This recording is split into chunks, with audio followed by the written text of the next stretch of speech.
You're listening to Dear Joseph, the podcast where we answer all your financial questions. This is a pure conversation podcast. Disclaimer, I'm not a financial advisor, and nothing I say should be considered as financial advice, but purely for entertainment purposes. Today's question comes from Jonathan P. These are real questions from real people. To preserve the anonymity of the people who ask the questions, we're going to cut in short their last name. So his last name isn't P, but it's with a P. Jonathan P. writes, Dear Joseph, how do you evaluate a recession from a timing perspective? Like, why does that not create undervalued stocks? So there are several points that need to be addressed. Number one is, just because there's a recession means stocks undervalued. If stocks drop because of a recession, that's likely because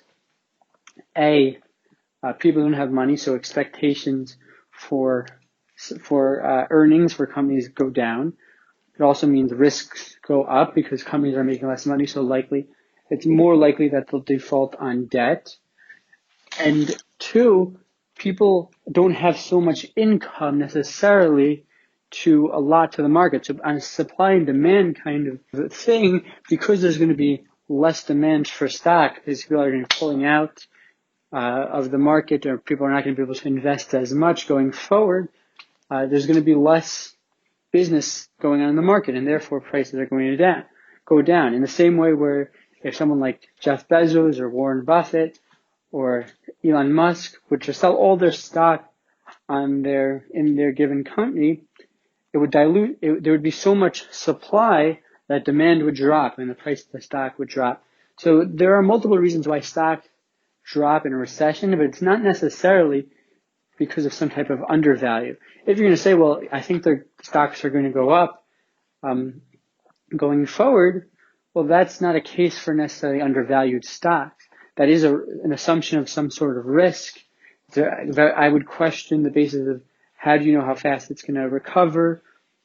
Even if you assume previous returns, if you're assuming like 7% a year on average for return on the S&P, so it recovered, but do you know that it's going to recover faster and then go back to normal historic returns or not? Meaning, there's a huge assumption on whether there'll be a recovery. Warren Buffett famously said that there were a few times when the stock market dropped by a certain amount of points that weren't a bad idea to invest in. Now, it is true if you invest on days where things drop, you might be able to get good deals on the overall market, not in the sense that at the time you bought it at a good price, but in the sense that, meaning that you got it that you bought an undervalued asset, but in the sense that in the long term, when you buy the market on its drops, you should be able to outperform. That's not necessarily true though, meaning in the moment, yes, but you don't know when the last time a stock is going to drop. So meaning if you have extra income on those days and you want to invest in the market, so then I can hear, and by market I mean broad market ETFs, then I can hear the argument. But in general, not necessarily the case. For example, in 2000, 2001, when the NASDAQ was at its all-time peak because of the dot-com boom, and if you compare that price it was trading to the price it was trading on the worst day of this year due to the coronavirus, you would find that the heights of that day didn't reach the lows of our day. Meaning, I wish I could buy stocks at that 2001 price. In other words, you don't know when the market bottom is never going to be reached again. Maybe it will reach it, maybe it'll go lower in the future, I don't know. But presuming that there will be continuous growth in the markets, it's hard for me to say that you should wait out for days or times where the stock markets drop. I would also note the assumption of that there's such thing as undervalued or that it matters. Undervalued means you're getting an asset at a deal, meaning it's really worth more.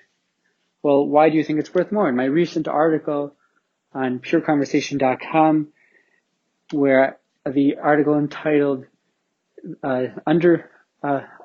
undervalued stock and why you shouldn't care, I explained that number one, the reason why it might be undervalued is because of some type of risk. For example, you might find that stock that outperform earnings expectation do not necessarily outperform by that much stocks that continuously meet their earnings per share expectations. So what that implies is that there might be something else going on that is not causing these stocks to be compensated in share price. The reason may be something like risk, something like that. Certain things that we try to evaluate the company based off on aren't the driving factor of what the current market is demanding for this stock. I mean, just because the earnings are at a certain point doesn't necessarily mean that it weighs as much on the stock price as you necessarily think. So being that the stocks in general are not so easy to value, and it's hard to tell what the broader market is going to want as the valuation, it's hard to justify necessarily buying undervalued stock. It's hard to justify that any type of undervaluation that you can come up with will necessarily be undervalued and that you can grab those stocks at a deal. I mean, maybe it's a deal in your mind, where if you were to buy the company, you would, the full company, you would say that's a great price to buy the entire company. But the market doesn't necessarily agree with you. And if you have a lot of people that disagree and will never come to terms with your valuations and will never weigh, for example, earnings or, for example, equity or, for example, debt as much as you do, well, therefore, you're not going to, or other risks as much as you do. Therefore, your undervalued asset will never become, fair price. That's not to say that you shouldn't buy good companies, meaning that you should buy safe companies or a safe array of companies, meaning you should diversify, and diversify means in large segments of the market or the entire market. By diversifying in a lot of companies, a lot of good companies, that'll set you ahead of all these valuations, meaning the fear is that even if you have an undervalued asset, quote unquote, will continue to be undervalued, and that your perception of the value will may not be reflected in the stock price. But if you try to find several companies that are trading at good margins, that don't have such high risk, or for example, if you invest in the entire market or big segments of the market where the risk is spread out, meaning instead of your $100 going in one company, it's going in multiples of companies, and even if you don't want to do the entire market, but large segments or a couple hundred stock instead of few stocks, well then that spreads out the risk into different types of individual risks, like mentioned in my article I mentioned earlier, or different types of but it's all by systematic risk, meaning if you believe that the market, that things are going to be good in the future, that companies are going to be more efficient, that they're going to be able to find higher profits, they're going to create new items, they're going to be able to cut costs, then if you believe that, then you would be under the impression that the market itself is going to grow. So even if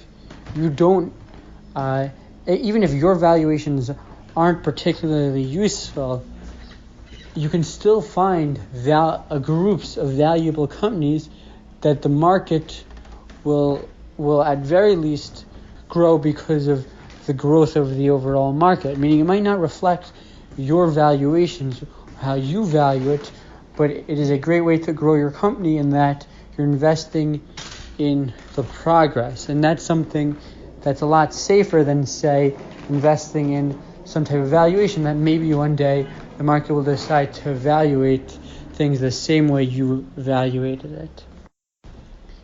In summation, I would say that recessions have nothing to do with undervalue necessarily. Panic selling is hard to predict in the moment, and therefore to find undervalued stocks would be difficult. Undervalued in itself is questionable, and even if there are occasions where there are or are not undervalued stocks, it could be because of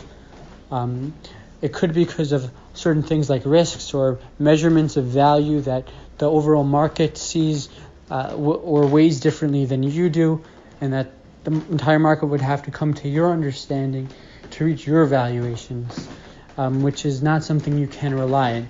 It makes more sense to rely on the overall consensus of the market and the consensus of progress than it does to necessarily any of your own valuations, where potentially either you're evaluating stocks, or even if you are quote unquote correctly evaluating it, the market's going to have to learn, which it's not going to do.